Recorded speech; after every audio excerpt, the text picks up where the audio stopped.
بسم اللہ الرحمن الرحیم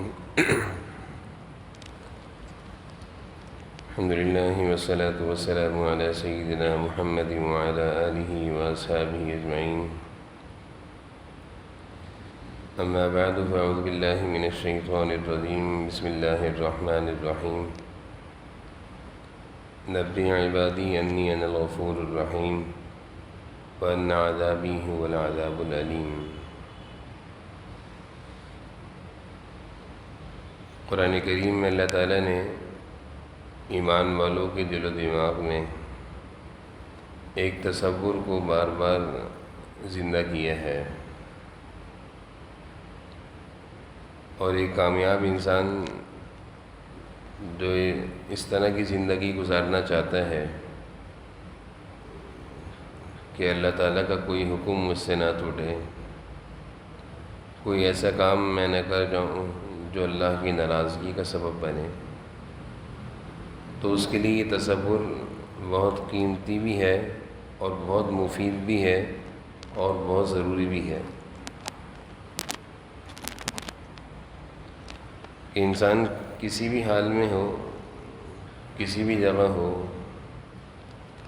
اس کو یہ تصور اور یہ خیال اور یہ دھیان ہر وقت رہے کہ اللہ مجھے دیکھ رہے ہیں، میرا ہر عمل اللہ کے علم میں ہے، میرا کوئی عمل اللہ کے علم سے باہر نہیں، میں کتنا ہی کہیں چھپ جاؤں اللہ سے نہیں چھپ سکتا، ساری دنیا سے چھپ کر میں کوئی کام کر سکتا ہوں لیکن اللہ سے چھپ کر میں کچھ نہیں کر سکتا۔ یہ بڑا بہترین تصور ہے اور یہ بہت بہترین علم ہے۔ حضرت لقمان علیہ السلام نے اپنے بیٹے کو یہی نصیحت فرمائی تھی۔ اللہ تعالیٰ نے قرآن کریم میں اس کو ذکر فرمایا، یا بنی انہا ان تک مثقال حبۃ من خردل فتکن فی صخرۃ او فی السماوات او فی الارض یأتی بہا اللہ، کہ اے میرے بیٹے تم کوئی کام بھی معمولی سا کرو، کسی بھی طرح کا کوئی کام کرو، کوئی بات کہو، کتنا ہی چھپ کر لو، پہاڑ کی آڑ میں، درختوں کی آڑ میں، دیوار کی آڑ میں، چٹانوں کی آڑ میں، اس بات کا خیال رکھنا یأتی بہا اللہ، اللہ اس چیز کو لے کر آئیں گے، سامنے کریں گے، ظاہر کریں گے۔ اللہ تعالیٰ سے کوئی چیز مخفی نہیں ہے۔ انسان ساری دنیا سے چھپ کر کرتا ہے، سمجھتا ہے میں سب سے چھپ گیا، لیکن اس وقت بھی اللہ تعالیٰ اس کو پوری طریقے سے دیکھ رہے ہوتے ہیں۔ یہی وجہ ہے کہ اللہ کا قانون ہے، اللہ کا نظام ہے، اللہ کی رحمت ہے کہ جرائم اور غلطیاں اور گناہ ایک دفعہ اللہ تعالیٰ معاف فرما دیتے ہیں، بندوں سے چھپا دیتے ہیں، پھر کرتا ہے، پھر اللہ تعالیٰ کرم فرماتے ہیں، بندوں پر ظاہر نہیں کرتے، لیکن تیسری دفعہ میں کبھی نہ کبھی وہ بندہ پکڑ میں آ جاتا ہے۔ حضرت عمر رضی اللہ عنہ کے دور میں ایک شخص کو پکڑ کر لایا گیا کہ اس نے چوری کری ہے، اور چور کی سزا اس زمانے میں قرآن کریم کی ہدایات اور قوانین کے مطابق نافذ ہوتی تھی، ہاتھ کٹتا تھا۔ جس جگہ شرعی حدود اور قرآنی حدود اور قرآنی سزائیں نافذ ہوں تو وہاں سے تو جرائم ختم ہو جاتے ہیں، کیونکہ چور کو پتہ ہوگا، جرم کرنے والے کو پتہ ہوگا کہ میں یہ جرم کروں گا، اگر خدا نخواستہ میں کسی کو قتل کروں گا تو پکڑ میں مجھے بھی قتل کیا جائے گا۔ تو حضرت عمر کو اس نے آ کر کہنے لگا کہ پہلی دفعہ ہوا ہے،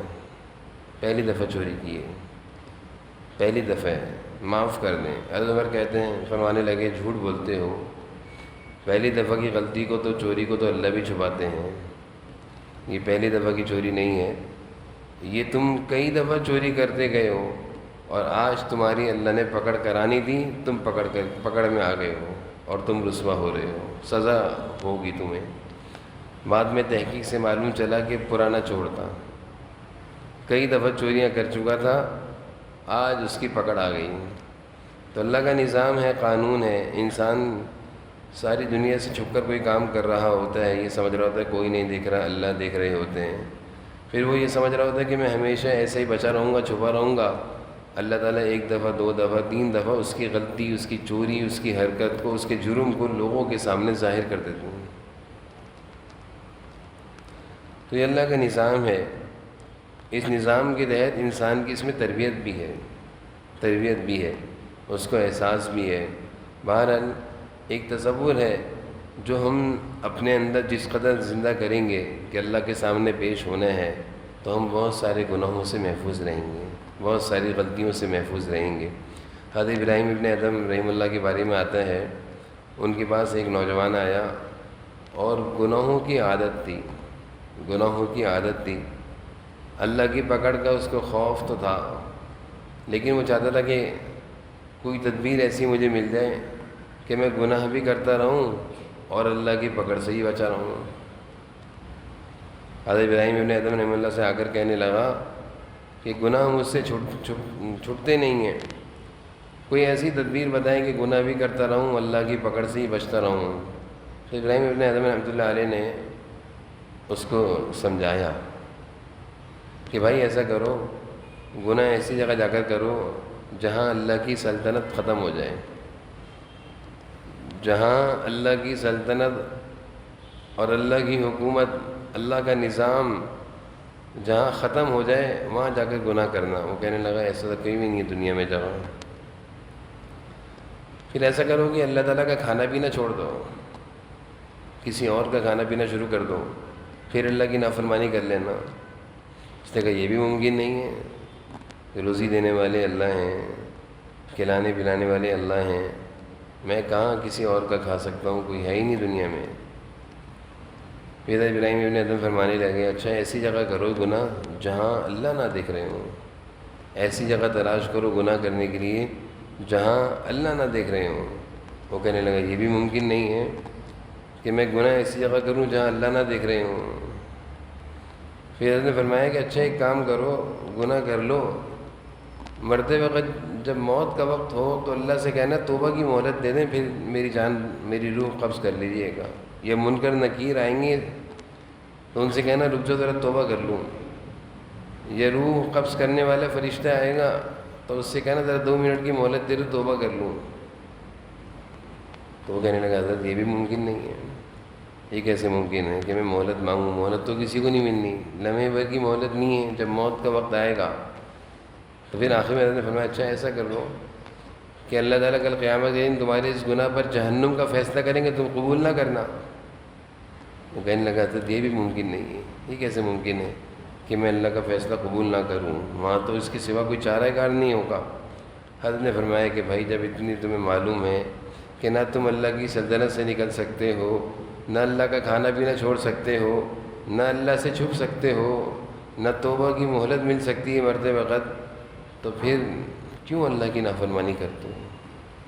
کیوں اللہ کی نافرمانی کرتے ہو؟ جب ہم اس کے کھائے پیے بغیر رہ نہیں سکتے، اس کی سلطنت کے بغیر ہم رہ نہیں سکتے، اس کو جواب دینا ہے تو پھر کیوں اس اللہ کو ناراض کرتے ہو؟ تو یہ ایک تصور تھا اور یہ ایک سمجھانے کا طریقہ تھا۔ اس کے دل میں بات آ گئی اور اس نے کہا کہ نہیں حضرت اب میں اللہ کی نافرمانی نہیں کروں گا۔ مجھے اس بات کا یقین ہو گیا کہ اللہ سے میں بچ نہیں سکتا، چھپ نہیں سکتا، اللہ کا کھانا پینا نہیں چھوڑ سکتا، اللہ ہی کا نظام ہے ساری دنیا میں اب اللہ کی نافرمانی نہیں کروں گا۔ جناب نبی کریم صلی اللہ علیہ وسلم کے پاس ایک نوجوان آیا، کہنے لگا بدکاری کی اجازت چاہیے، بدکاری کی اجازت چاہیے۔ آپ صلی اللہ علیہ وسلم نے اس کو بڑے پیار سے سمجھایا کہ بھائی بات بتاؤ، جس کے ساتھ تم بدکاری کرو گے، تم بدکاری کی اجازت مانگ رہے ہو، اگر جس کے ساتھ تم بدکاری کرو گے وہ یقیناً کسی نہ کسی کی ماں ہوگی، کسی نہ کسی کی بہن ہوگی، کسی نہ کسی کی پھپھی ہوں گی، خالہ ہوں گی، بیوی ہوگی۔ اگر تم سے کوئی یہ کہے کہ تمہاری بہن سے، ماں سے، بیوی سے بدکاری کی اجازت چاہیے تو تم دو۔ وہ کہنے لگا نہیں میں تو چھوڑوں گا نہیں، مار دوں گا اس کو۔ تو آپ صلی اللہ علیہ وسلم نے سمجھایا کہ جس طرح تمہاری غیرت جاگے گی، تم کسی کے ساتھ برائی کا ارادہ کرتے ہو تو وہ بھی تو کسی کی بہن ہے، وہ بھی تو کسی کی ماں ہے، وہ بھی تو کسی کی بیوی ہے۔ تو حضور صلی اللہ علیہ وسلم نے اس کو سمجھایا اور اس برائی سے روکا۔ تو دنیا میں انسان جو جرائم کرتا ہے، گناہ کرتا ہے، اگر یہ تصور زندہ ہو اور یہ خیال دل میں آ جائے کہ اللہ مجھے دیکھ رہے ہیں، میری اس جرم پر پکڑ ہو سکتی ہے،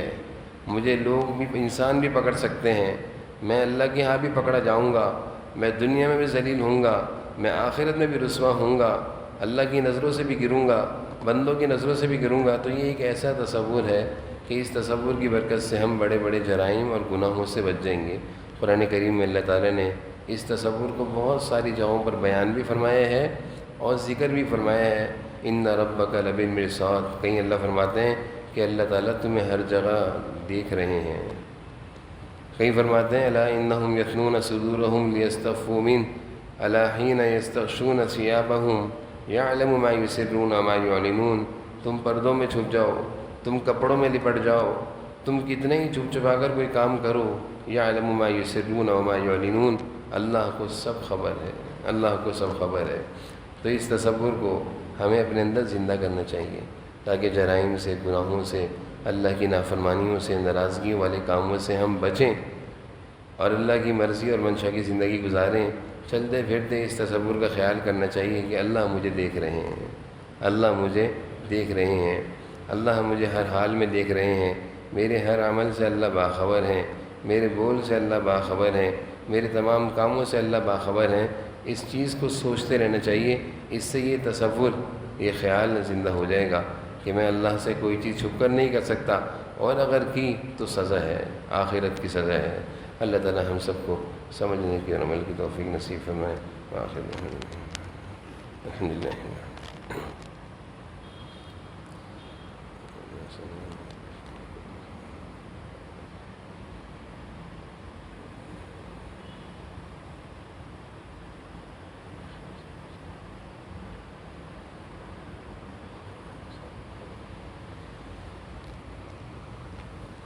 صلی اللہ تعالی علی خیر خلقہ محمد وعلی آلہ وصحبہ۔